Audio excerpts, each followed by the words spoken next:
மதுரை மீனாட்சி சுந்தரேஸ்வரரோட திருக்கல்யாண கதையை கேட்டாலே திருப்பம் வரும், வாழ்க்கையில் திடீர் அதிர்ஷ்டம் வரும். அதற்கான காரணம் என்ன அப்படிங்கிறத நம்ம தெரிஞ்சுக்கலாம். சொக்கனுக்கு ஆசைப்பட்டு சொக்கி நிற்கும் மீனாட்சி கதையை நம்ம தெரிஞ்சுக்காம இருக்கலாமா? இந்த மீனாட்சி கதையை நம்ம காதால் கேட்கணும். கதையை கேளுன்னு தான் சொல்லியிருக்காங்க, கதையை பாருன்னு சொல்லலை. அப்படியே ஒரு மொட்டை மாடியில் பௌர்ணமி நிலாவுலையோ அல்லது நிலா வெளிச்சத்துலையோ கண்களை மூடி காதுகளில் கேளுங்க. உங்கள் வீட்டில் அமர்ந்து கொண்டோ அல்லது படுத்து கொண்டோ இந்த கதையை அப்படியே உள்வாங்கி உங்கள் மனக்கண் முன் கொண்டு வந்து இந்த கதையை உணர்ந்து நம்ம ஐம்புலன்களாலையும் உணரும்போது அந்த கடவுளோட அருள், மீனாட்சி சொக்கநாதரோட அருள் உங்களுக்கு கிடைக்கும். நம்ம ஊர்லெல்லாம் விளையாட்டா கணவன்கிட்ட கேட்பாங்க, உங்கள் வீட்டில் மதுரை ஆட்சி போல அப்படின்னு விளையாட்டாக கேட்பாங்க. அதுக்கு காரணம், மதுரை மீனாட்சி சுந்தரேஸ்வரர் கோவிலை பொறுத்தவரை மீனாட்சி அம்மனுக்கு தான் முதல் மரியாதை. அவளுக்கு பின்னர் தான் ஈசனுக்கே மரியாதை. பொதுவாக நம்ம ஊர்லெல்லாம் வீட்டில் இருக்கிற மாதிரி தாங்க. வீட்டில் எப்படி ஆணுக்கு தான் முதல் இடம், ஹஸ்பண்ட் சொல்கிறத தான் மனைவி கேட்டு நடக்க வேண்டியதாக இருக்கும் எல்லா இடங்கள்லையும். அது தவறு கிடையாது. இருந்தாலும் அந்த ஆண் அப்படிங்கிறது தான் வீட்டில் ஹெட் ஆஃப் த டிபார்ட்மெண்ட்டாக இருக்கிறாங்க. அதே மாதிரி தாங்க நம்ம ஊர் கோவில்லையும் ஆண் கடவுள் தான் பிரதானம். அவங்களோட மனைவியருக்கு ஒரு ஓரமாக தனி சன்னதி இருக்கும். இது மாதிரி தான் எல்லா இடங்கள்லையும் இருக்கும். ஆனால் இந்த மதுரையில் அம்பிகைக்குத்தான் பிரதான சன்னதி. அம்பிகையை வணங்கிய பின்னர் தான் ஈசனையே வணங்க முடியும். இந்த தூங்கா நகரமான மதுரைக்கு அரசியான மீனாட்சி ஈசனை கைப்பிடித்த நன்னாள், அதாவது மீனாட்சி சுந்தரேஸ்வரர் திருக்கல்யாணம் அன்று இந்த மதுரையே கோலாகலமாக கொண்டாடும். அதற்கான காரணம் என்ன அப்படிங்கிறத தெரிஞ்சுக்கலாம். தனஞ்சயன் அப்படிங்கிற வணிகன் தன்னுடைய வியாபாரத்துக்காக கடம்பவனம் அப்படிங்கிற ஒரு காட்டில் ஓய்வெடுக்கிறாரு. அப்போ அந்த இடத்துல ஒரு சிவலிங்கம் இருக்கிறத பார்க்குறாரு. அதன் அருகில் ஒரு பொய்கை ஒன்றும் இருக்குது. சிவபக்தனான அவன் ஈசனை வழிபட்டு வணங்கி அந்த பகுதியை ஆண்டு வந்த குலசேகர பாண்டியன்கிட்ட போய் தெரிவிக்கிறாரு. பாண்டியனும் வணிகன் சொன்ன அந்த குறிப்பிட்ட இடத்துக்கு பார்க்குறாரு. சிவலிங்கத்தை சுற்றி கோவிலை எழுப்புறாரு.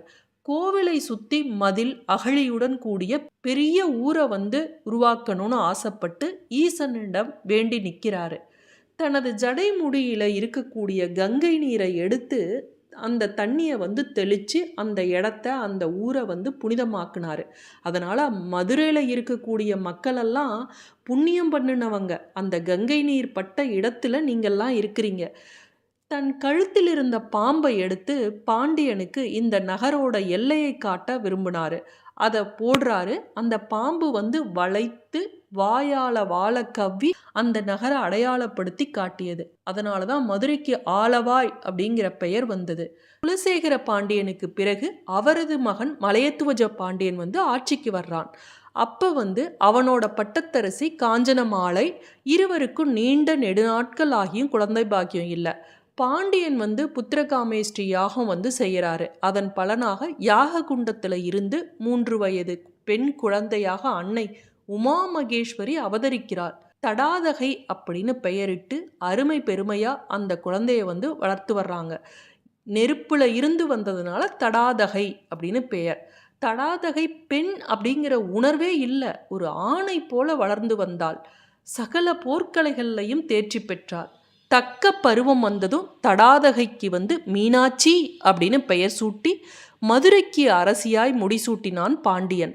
தன் கண்களால் மீன் தன் முட்டைகளை அடைக்காப்பது போல குடிமக்களை தன் மீன் போன்ற விழியால் காக்க வேண்டி அவளுக்கு அப்பெயர் சூட்டப்பட்டது. அன்னை கன்னியாக மதுரைக்கு முடிசூட்டி கொண்டதும் அந்த நாட்டுக்கு கன்னிநாடு என்று பெயர் உண்டானது. அரசருக்குண்டான கடமைகளில் ஒன்றான திக்விஜயம் மேற்கொண்டாள் மீனாட்சி. எதிர்த்த மன்னரையெல்லாம் வென்று தன்வசமாக்கி கொண்டாள். அவளது வீரத்துக்கு தேவலோகமும் அடிபணிந்தது. அடுத்து கைலாயத்தை தன்வசப்படுத்த கைலாயம் நோக்கி சென்றாள். அங்கிருந்த ஈசன் மீனாட்சியை நேருக்கு நேர் நோக்க அன்னையின் ஆண் தன்மை மறைந்து பெண் தன்மை வழிபட்டு நாணத்தோடு தலை குனிந்து நின்றாள். ஐயனும் அன்னையின் அழகில் சொக்கி நின்றார். அன்றிலிருந்து சொக்கி நின்றதனால் ஐயனுக்கு சொக்கநாதர் என்ற பெயர் உண்டானது.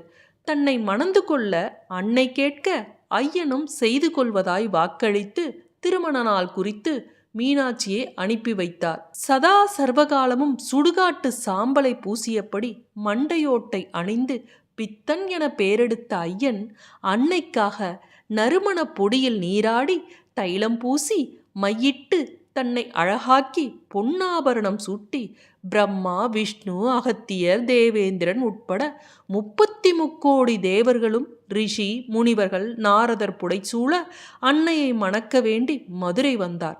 அம்மையப்பனின் திருமணத்தைக் காண ஈரேழு உலகத்தில் இருந்த அத்தனை ஜீவராசிகளும் மதுரைக்கு வந்திருந்தனர். திருமண விருந்து தயாராகி கொண்டிருந்தது.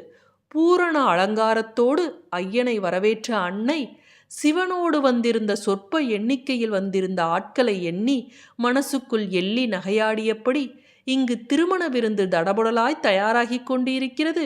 உங்கள் உறவினர் இத்தனை பேரும் சாப்பிட்டாலும் உணவு மீதமாகி விடுமே, அன்னம் வீணாக்குவது பாவமாச்சே என்று பாசாங்கு செய்தாள் அன்னை. அன்னையின் பொடி வைத்த பேச்சை உணர்ந்த ஐயன், மீனாட்சி, கவலைப்படாதே, நீ என்னுடன் வந்திருக்கும் குண்டோதரனுக்கு மட்டும் முதலில் திருப்தியாய் உணவளி, அதற்கு பிறகு பேசு அப்படின்னு சொன்னாரு. அதன்படி குண்டோதரனுக்கு முதலில் உணவு பரிமாறப்பட்டது. அங்கிருந்த உணவுகள் அனைத்தையும் தின்றும் அவன் பசியாறவில்லை. உணவு உண்டதால் தாகம் எடுத்து மதுரையில் இருந்த குளம் குட்டை என எதுவும் விட்டு வைக்காமல் காலி செய்துவிட்டு இன்னும் பசி பசி தாகம் என கத்தினான். கடைசியில் ஈசனிடம் சரணடைய ஈசன் அவனை அழைத்து கொண்டு மதுரையின் ஒரு பகுதிக்கு அழைத்து சென்று மணலில் கைவை என்றார். அப்படியே குண்டோதரன் கை வைக்க அவ்விடத்தில் நீர் பிரவாகம் எடுத்து ஓடியது. அந்த நீரை பருகியதும் அவனது பசி தாகம் நீங்கியது. அன்றிலிருந்து அந்த நீர் பிரவாகத்துக்கு வைகை என பெயர் உண்டானது. ஐயன் மதுரைக்கு திரும்பிய போது அன்னையின் ஆணவம் முற்றிலுமாய் அழிந்துவிட்டிருந்தது.